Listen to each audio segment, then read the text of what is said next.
എല്ലാ പ്രിയപ്പെട്ടവർക്കും ക്രിസ്തുയേശുവിൻ്റെ നിസ്തുല നാമത്തിൽ സ്നേഹവന്ദനം. ഇന്നത്തെ നമ്മുടെ ധ്യാനത്തിനായി വിശുദ്ധ യോഹന്നാൻ എഴുതിയ സുവിശേഷം 4-ാം അധ്യായം 31 32 വാക്യങ്ങൾ. യോഹന്നാൻ 4:31-32. അതിനിടയിൽ ശിഷ്യന്മാർ അവനോട്, റബ്ബി, ഭക്ഷിച്ചാലും എന്ന് അപേക്ഷിച്ചു. അതിനവൻ, നിങ്ങൾ അറിയാത്ത ആഹാരം ഭക്ഷിപ്പാൻ എനിക്കുണ്ട് എന്ന് അവരോട് പറഞ്ഞു. കർത്താവിൻ്റെ പരിശുദ്ധ നാമം വാഴ്ത്തപ്പെടട്ടെ. ആരും അറിയാത്ത ശ്രേഷ്ഠ ഭോജനത്തെക്കുറിച്ചാണ് ഈ വാക്യങ്ങളിൽ നമ്മൾ വായിക്കുന്നത്. യോഹന്നാൻ്റെ സുവിശേഷത്തിൽ ആകമാനം യേശു പറഞ്ഞ ആഴമാർന്ന ആത്മീയ പ്രസ്താവനകൾ കാണാം. അവ പലപ്പോഴും കേൾവിക്കാർക്ക് ഉള്ള അർത്ഥത്തിൽ മനസ്സിലായില്ല. ശമരിയ പട്ടണത്തിൽ ഭക്ഷണം ശേഖരിക്കാൻ പോയിരുന്ന ശിഷ്യർ ഭക്ഷണവുമായി മടങ്ങിയെത്തി കർത്താവിനോട് ഭക്ഷിക്കാൻ അപേക്ഷിക്കുന്നു. എന്നാൽ യേശു അവരോട് പറഞ്ഞത് അവർക്കറിയാൻ പാടില്ലാത്ത ഒരു ഭക്ഷണം തനിക്ക് കഴിക്കാനുണ്ട് എന്നാണ്. ശിഷ്യന്മാർ വിചാരിച്ചു കർത്താവിന് ആരെങ്കിലും ഭക്ഷണം നൽകിയിരിക്കുമെന്ന്. യേശു തൻ്റെ പ്രസ്താവനയെ വിശദീകരിച്ചതാണ് ഈ വേദഭാഗത്ത് നമ്മൾ വായിക്കുന്നത്. പ്രത്യേകിച്ച് 31 മുതൽ 38 വരെയുള്ള ഭാഗങ്ങൾ, അതുപോലെ 43-ാമത്തെ വാക്യം മുതൽ 45 വരെ. ഒന്നാം, ദൈവത്തിൻ്റെ ഇഷ്ടം നിവർത്തിയാക്കുന്നതാണ് യേശുവിന് ഏറ്റവും പഥ്യമായ ആഹാരം. യേശുക്രിസ്തു എല്ലായ്പ്പോഴും ദൈവഹിതത്തിൻ്റെ കേന്ദ്രത്തിൽ നിന്നിരുന്നു. ഒരാൾ താൻ ചെയ്യുന്ന പ്രവൃത്തി ദൈവഹിതാനുസരണമുള്ളതാണെന്ന് മനസ്സിലാക്കുമ്പോൾ ഏത് ബുദ്ധിമുട്ടും അതിനുവേണ്ടി സഹിക്കാൻ തയ്യാറാവും. കാരണം ദൈവത്തിന് സകലവും നന്മയ്ക്കായി കൂടി വ്യാപരിപ്പിക്കുവാൻ കഴിയും.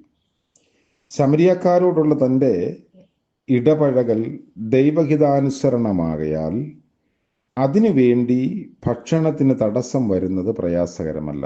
മാത്രമല്ല, ശമരിയക്കാർ സ്ത്രീയോടും ശമരിയ പട്ടണത്തോടും സംവദിക്കുക വഴി തൻ്റെ ദൗത്യ നിർവഹണത്തിനുള്ള ഊർജം താൻ ശേഖരിക്കുകയും ചെയ്തു. മറ്റൊന്ന്, തങ്ങളുടെ ദൗത്യ നിർവഹണത്തിന് വേണ്ട തിടുക്കബോധവും യേശു ശിഷ്യന്മാരെ ഓർമ്മിപ്പിച്ചു. സാധാരണ കണക്കുകൂട്ടലിൽ 4 മാസങ്ങൾ കൂടി കഴിഞ്ഞാണ് കൊയ്ത്ത് വരേണ്ടത്. എന്നാൽ ദൈവരാജ്യത്തിൻ്റെ വയലുകൾ കൊയ്യാൻ പാകമായി കിടക്കുകയാണ് എന്ന സൂചന നൽകുന്നു. ഈ ഒരു പ്രസ്താവന വഴി ദൈവരാജ്യ ശുശ്രൂഷയിൽ കാണിക്കേണ്ട തിടുക്കബോധം യേശു വ്യക്തമാക്കി.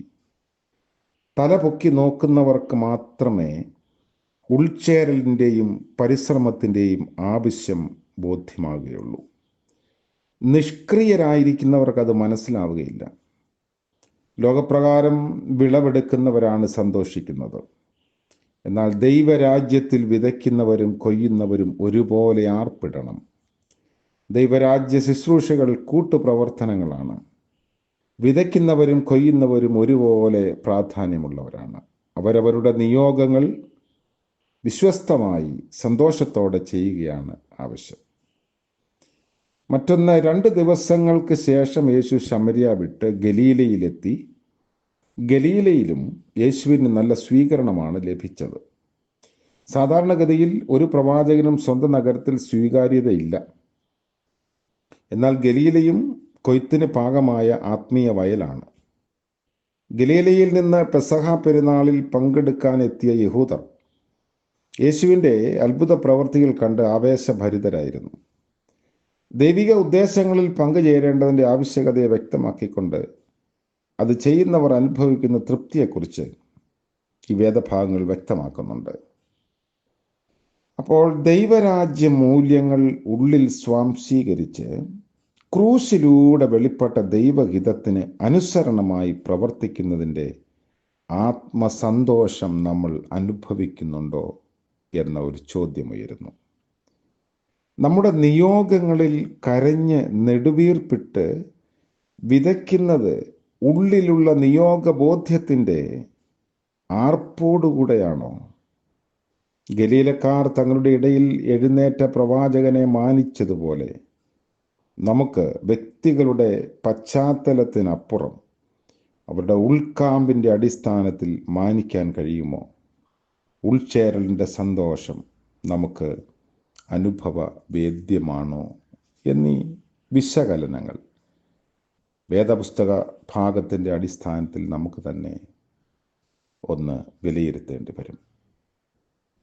ആരും അറിയാത്ത ആത്മീയ ആഹാരത്തിൻ്റെ സന്തോഷം ദൈവത്തോടുള്ള ബന്ധത്തിൽ ദൈവഹിതം നമ്മിൽ നിറവേറ്റപ്പെടുമ്പോഴാണ്. അതിന് നമ്മെ തന്നെ സമർപ്പിക്കാം. ദൈവം നമ്മളെ അനുഗ്രഹിക്കട്ടെ. പ്രാർത്ഥിക്കാം. കരുണയുള്ള ഞങ്ങളുടെ വാഴ്ത്തപ്പെട്ട കർത്താവേ, മനോഹരമായ പുതിയ ദിവസത്തിനായി നന്ദിയോടെ സ്തോത്രം ചെയ്യുന്നു. അവിടുത്തെ ഹിതം ചെയ്യാൻ ഞങ്ങളെ ശക്തരാക്കണമേ. വിതയെന്നോ കൊയ്ത്തെന്നോ വ്യത്യാസമില്ലാതെ സന്തോഷിപ്പാൻ ഞങ്ങളെ സഹായിക്കണമേ. കൊയ്ത്തിന് പാകമാകുന്ന വയലുകൾ തിരിച്ചറിയാൻ, വയലുകൾ തയ്യാറാക്കാൻ ഞങ്ങളെ ഇടയാക്കണമേ. ഞങ്ങൾ ജീവിക്കുന്ന സാഹചര്യങ്ങളിൽ അങ്ങനെയുള്ള ഇടങ്ങൾ കണ്ടെത്താൻ, പ്രവർത്തിപ്പാനും ഞങ്ങളുടെ ജീവിതം തന്നെ അതിനുവേണ്ടി ഉപയോഗിക്കണമേ. ഇന്ന് ജന്മദിനം ആഘോഷിക്കുന്നവരെയും വിവാഹ വാർഷികം ആഘോഷിക്കുന്നവരെയും ഓർത്ത് പ്രാർത്ഥിക്കുന്നു. അനുഗ്രഹത്തിൻ്റെയും നന്മയുടെയും സന്തോഷത്തിൻ്റെയും പുതിയ അനുഭവത്തിലൂടെ അവിടുന്ന് നയിച്ചുകൊള്ളണമേ. യേശു മശീഹ മൂലം പ്രാർത്ഥന കൃപയോടെ കേൾക്കുമാറാകണമേ. ആമേൻ. ത്രിയേക ദൈവത്തിൻ്റെ അനുഗ്രഹവും നിയോഗവും നാം ഏവരോടും കൂടെ ഇന്നും എന്നേക്കും ഉണ്ടായിരിക്കുമാറാകട്ടെ. ആമേൻ.